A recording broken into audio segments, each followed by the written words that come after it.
When you can say that you go into work every day so excited to see what's going to happen because every day is different, there's nothing that beats that. And when you get to say that you were involved in things such as how to get 100% of the children in the world immunized, it's amazing. We get to serve clients that really range the spectrum from like some of our large established tech clients to the small like 100, 200 person startups. It's a lot of fun because it gives you a glimpse into what the future looks like and it gives you a chance to shape that future. You're never really in your comfort zone at McKinsey. You're always being put in situations that you feel slightly uncomfortable with, but yet you have the support of your teams and the whole resources of the firm behind you. So you're set up to succeed, but it does push you to never be sort of at the same level. I was on my second study as a BA and had been working on some analysis that we were going to share with the lead client. And I got a message from my EM saying, just go in there and do it.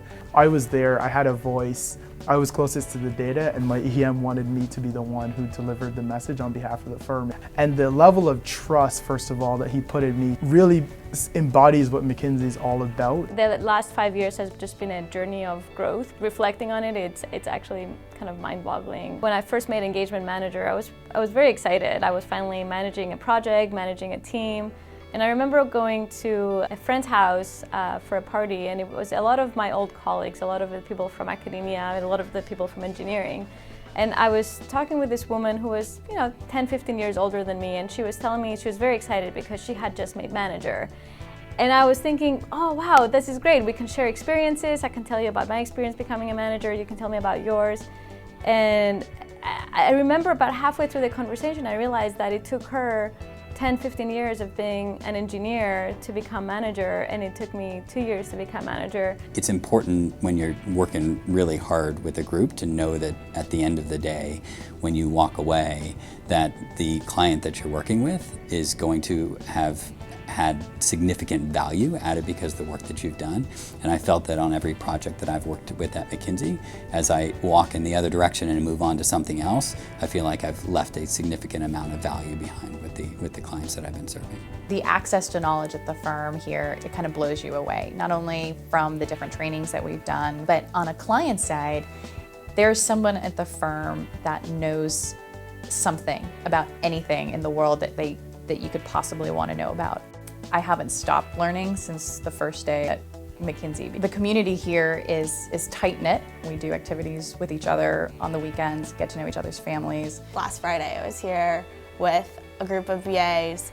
We weren't even working, we were just standing in the middle of the hallway as people were walking by us and having a conversation about life and what we thought society needed to do. It's a community. We work together, we play hard together, and we go out and go hiking and go to music festivals, and then today just share our experiences, really push ourselves to learn more and grow more. One of my favorite things in McKinsey is this shared value that we have, which is called the obligation to dissent. Regardless of tenure, regardless of the title you have behind your name, you have the obligation to stand up, voice your opinion, and voice that dissent.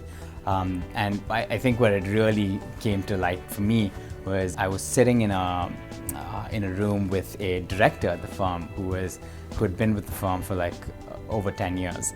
And here I was, a 4-month-old associate, straight out of business school, and I asserted my point of view in terms of how the client should organize for growth.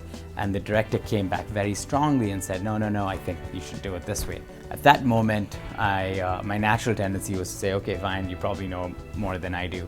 But something in me said, no, this place is all about obligation to dissent. So I said, I'm going to actually take a shot at this. And I dissented, and we went back and forth. But at the end, the director was like, you know what, if you concede to this point, I'll concede to this point, and we can meet in the middle. At the end of that conversation, the director essentially gave me a fist bump and he said, this is the reason why I'm at McKinsey, it's for these conversations. I look back and I thought it was quite an inspirational moment for me.